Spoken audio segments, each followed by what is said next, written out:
श्री कृष्ण कहते हैं कि जो कार्य आज तुम्हें दर्द दे रहा है, कल वही तुम्हारी सबसे बड़ी ताकत बनकर उभरेगा।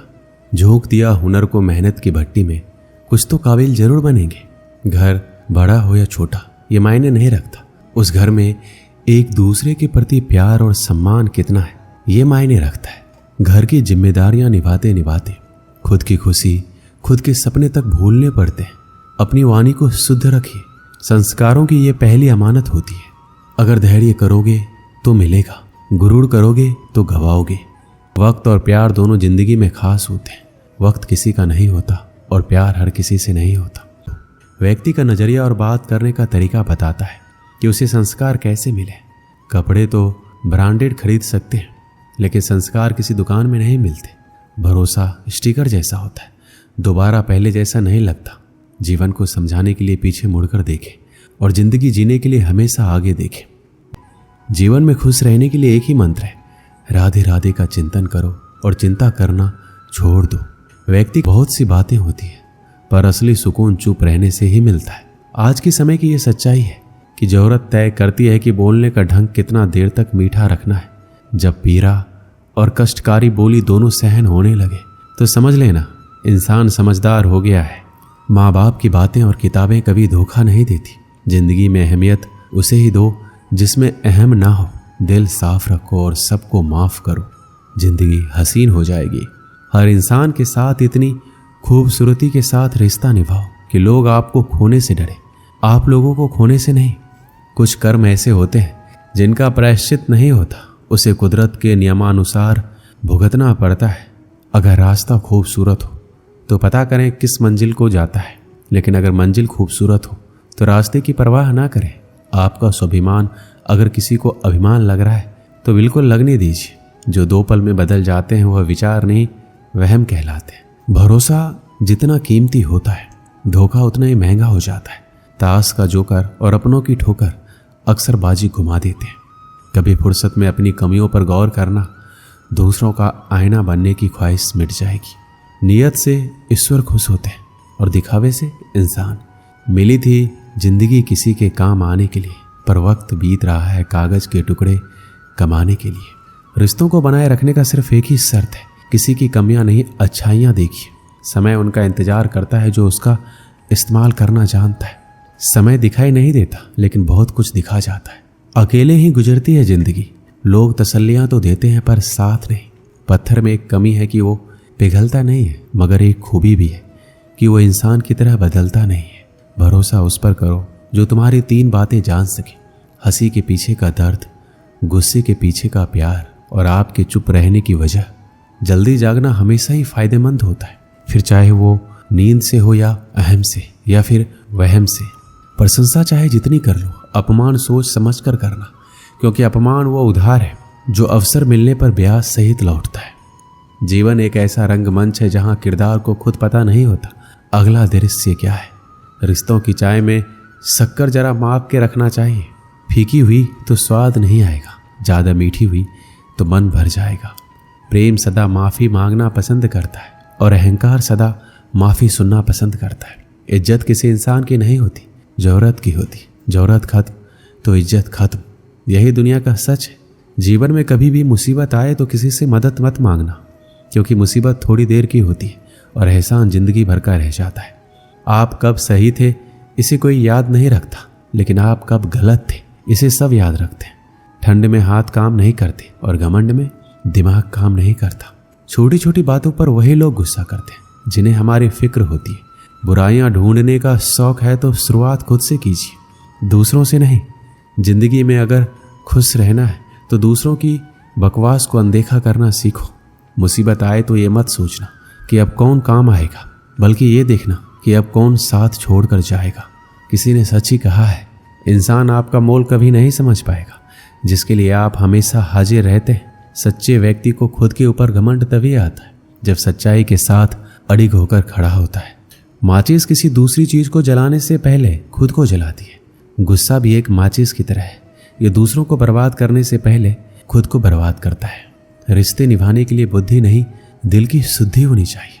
इंसान ही इंसान का रास्ता काटता है, बिल्लियां तो यूं ही बदनाम है। घमंड के अंदर बुरी बात यह होती है कि वो आपको कभी महसूस नहीं होने देगा कि आप गलत हो। एक सच्चे मित्र की पहचान केवल संकट के समय होती है और एक मूर्ख व्यक्ति की पहचान खुशी और दुख दोनों के समय पर की जा सकती है। लोगों को वक्त देना सीखो, रिश्ता खुद मजबूत हो जाएगा। समझदार इंसान से की गई कुछ मिनट की बात हजारों किताबें पढ़ने से बेहतर होती है। दूसरे के घर में जाकर हंगामा वही लोग करते हैं जिन्हें उनके घर में कोई इज्जत नहीं मिलती। चैन से जीने के लिए 4 रोटी 2 कपड़े काफ़ी है, पर बेचैनी से जीने के लिए 4 गाड़ी और 2 बंगले भी कम हो जाते हैं। जो आपके खुश होने पर खुश और दुखी होने पर दुखी हो जाए, उससे ज़्यादा प्यार आपको कोई नहीं कर सकता है। जब तक तुम्हारे पास पैसा है, दुनिया पूछेगी भाई तू कैसा है। लोग आईना देखना छोड़ देंगे अगर आईने में चित्र की जगह चरित्र दिखाई देगा तो। कड़वा सत्य, किसी भी व्यक्ति को ज़्यादा सुधारना चाहोगे तो आपका दुश्मन बन जाएगा। जब कोई नया मिल जाता है तो पुराना रिश्ता ऐसे खत्म हो जाता है जैसे कभी था ही नहीं। छोटी सी होती है ये जिंदगी, इसे हंसकर जियो, क्योंकि लौटकर सिर्फ यादें आती है, वक्त नहीं। जिनको खुद के ऊपर हौसला होता है वो अक्सर ही दूसरों के हाथ के नीचे इतराया नहीं करते। पैरों में लगने वाली चोट हमें संभल कर चलना सिखाती है, वहीं मन में लगने वाली चोटें हमें संभल कर जीना सिखाती है। एक गांव में एक जमींदार था। उसके पास बहुत सारा धन था। 200 बीघा खेत, अनेक गाय, 10-12 बगीचे और एक बड़ा सा तालाब था। अनाज से उसका घर भरा रहता था। बर्तन भर के दूध, दही, घी रहता था। 100 टोकरी रोज बगीचे से फल आता था। तालाब में अनगिनत मछलियां थी। जमींदार के चारों तरफ से ही धन आता था। बगल के गांव के लोग भी उससे अनाज, फल, मछलियां आदि लेने आते थे। उसे किसी भी चीज़ की कमी नहीं थी। उसका जीवन एकदम आराम से चलता था। जमींदार का एक बेटा था, राम प्रसाद। जमींदार के मरने के बाद काम काज का सारा जिम्मा राम प्रसाद पे ही आ गया। राम प्रसाद को घर बैठे ही सारी सुविधा मिल रही थी। वह बहुत खुश था। कुछ दिनों बाद धीरे धीरे उसके धन में कमी होने लगी। अन्न भंडार खाली होने लगा। गायों का दूध कम हो गया। बगीचे से फल मिलने बंद हो गए। तालाब से मछलियां गायब होने लगी। और राम प्रसाद दुखी और परेशान रहने लगा। धीरे धीरे उसका तबीयत भी खराब होने लगा। उसके तबीयत के बारे में सुन के उसका हाल पूछने के लिए गुरुजी उसके घर आए। राम प्रसाद ने उनका बहुत अच्छे से स्वागत किया और सेवा में कोई कमी नहीं छोड़ा। लेकिन गुरुजी बिना बताए ही समझ गए कि राम प्रसाद ठीक नहीं है। वह अंदर ही अंदर बहुत परेशान है और उसी की वजह से बीमार भी पड़ा हुआ है। फिर भी उन्होंने राम प्रसाद से पूछा, क्या हुआ राम प्रसाद, सब ठीक तो है? तुम बहुत उदास लग रहे हो। तब उसने कहा, क्या बताऊं गुरुजी, कुछ समझ नहीं आ रहा है। मेरा सारा धन दौलत खत्म होता जा रहा है। इसी की चिंता से मैं बीमार हो गया हूँ। अब आप ही कुछ उपाय बताइए जिससे मेरा धन दौलत पहले जैसा हो जाए। तो गुरुजी ने कहा कि तुम चिंता मत करो, सब ठीक हो जाएगा, सब पहले जैसा हो जाएगा। सबसे पहले तुम मुझे अपना दिनचर्या बताओ। तो राम प्रसाद ने बताया, गुरुजी चिंता के कारण रात में जल्दी नींद नहीं आती, इसलिए सुबह देर तक सोता रहता हूँ।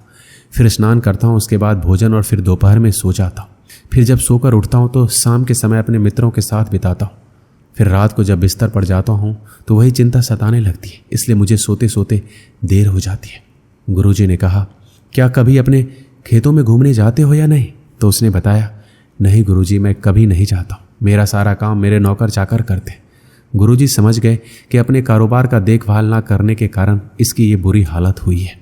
उन्होंने राम प्रसाद से कहा कि मेरे पास एक उपाय है, यदि तुमसे ये काम हो जाएगा तो तुम्हारी धन दौलत दोबारा वापस आ सकती है। राम प्रसाद ने तुरंत हाँ बोल दिया। फिर गुरुजी ने कहा, सप्ताह में किसी एक दिन स्वर्ग से एक बहुत सुंदर अद्भुत चिड़िया आती है जो सुबह 4 बजे तुम्हारे बड़े वाले तालाब के किनारे पर बैठती है। वह इतनी सुंदर है कि उसे देखते ही किसी भी इंसान का सारा दुख दूर हो जाता है। वह सुखी, स्वस्थ और संपन्न हो जाता है। यदि तुम एक बार भी उसका दर्शन कर लोगे तो तुम्हारा सारा दुख दूर हो जाएगा और तुम एकदम पहले की तरह स्वस्थ हो जाओगे और तुम्हें कभी भी धन की कमी नहीं होगी। सबसे पहले तुम्हें सुबह उठकर अपने भंडार घर, गौशाला, खेतों, बगीचों को प्रणाम करते हुए तालाब के पास पहुंचना है। वहां सप्ताह में किसी भी दिन तुम्हें वह स्वर्ग वाली चिड़ियां दिखाई दे सकती है। गुरुजी इतना बोलकर अपने घर वापस चले गए। दूसरे दिन राम प्रसाद सुबह 4 बजे उठकर सबसे पहले अपने अन्न भंडार की तरफ गया। वहां उसने देखा कि उसका एक नौकर 4 आदमियों के साथ भंडार घर से चावल की कुछ बोरियां निकालकर वहां खड़ी बैलगाड़ी पर लाद रहा है। तब वह नौकर राम प्रसाद को देखा तो डर के मारे थर-थर कांपने लगा। उससे माफ़ी मांगने लगा। राम प्रसाद ने उससे चावल की बोरियां ले ली और नौकर को निकाल दिया। फिर वह बगीचे की ओर गया। वहां जाकर देखा कि बगीचे की रखवाली करने वाला अपने पूरे परिवार के साथ टोकरी में फल भरकर अपने घर की ओर ले जा रहा है। और जब वह अचानक रामप्रसाद को देखा तो उसके होश उड़ गए। रामप्रसाद ने उसे भी नौकरी से निकाल दिया। जब वह अपने खेतों में पहुंचा तो देखा कि गांव के कुछ लोग खेतों से अनाज के गट्ठर अपने सिर पर लेकर जा रहे हैं। रामप्रसाद ने देखा तो उन लोगों से अपना अनाज का गट्ठर वापस रखवाया और उन्हें एक कड़ी सजा दी। इसके बाद वह तालाब के पास पहुंचा। वहां कुछ लोग तालाब में जाल डालकर मछलियां पकड़ रहे थे। रामप्रसाद को देखते ही वह जाल छोड़कर भाग गए। रामप्रसाद बहुत देर तक उस चिड़िया का इंतजार किया, लेकिन वह चिड़िया उसे कहीं नहीं दिखी। फिर वह वापस अपने घर आ गया। रामप्रसाद अपने पुराने नौकर को निकालकर दूसरे नौकर को काम पर रखा। दूसरे दिन जब वो दोबारा उस अद्भुत चिड़िया को देखने निकला तो उसने देखा कि भंडार घर के सारे नौकर सो रहे हैं, कोई काम नहीं कर रहा है। फिर उसने सबको जगाया और अच्छे से काम करने को कहा। इसी तरह सब जगह घूम घूम कर देखा और सबको अच्छे से काम करने को कहा। तीसरे दिन जब वह सुबह बाहर निकला तो देखा कि उसके सारे के सारे नौकर बड़ी लगन से काम कर रहे हैं। कोई भी नौकर आलसपन नहीं दिखा रहा है। लेकिन उस दिन भी वह अद्भुत चिड़िया दिखाई नहीं थी। अब उसके यहाँ काफ़ी दूध, फल और अनाज होने लगा। एक हफ्ते के अंदर ही उसके घर की स्थिति में काफ़ी सुधार हो गया। सब हरा भरा हो गया। भंडार घर अनाज से भर गया। गायें अधिक से अधिक दूध देने लगी। खेतों में फसल लहलहाने लगा और तालाब में मछलियां भी दिखाई देने लगी। लेकिन अभी भी वह चिड़ियां दिखाई नहीं थी। एक दिन फिर गुरुजी रामप्रसाद के घर आए। रामप्रसाद ने खुशी खुशी उनका स्वागत किया। इस बार उसके चेहरे पर उदासी नहीं बल्कि खुशी दिख रही थी। गुरुजी ने उससे पूछा, कैसे हो रामप्रसाद, सब ठीक चल रहा है? और स्वर्ग वाली अद्भुत चिड़ियां दिखी कि नहीं? रामप्रसाद ने गुरुजी से कहा, नहीं गुरुजी, आपके कहे अनुसार मैं रोज तालाब के पास जाता था।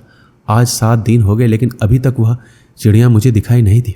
तब गुरुजी ने कहा, क्या तुम्हें पहले से ज़्यादा अनाज, फल और दूध नहीं मिल रहे हैं? रामप्रसाद ने कहा, हाँ गुरुजी, ये तो है।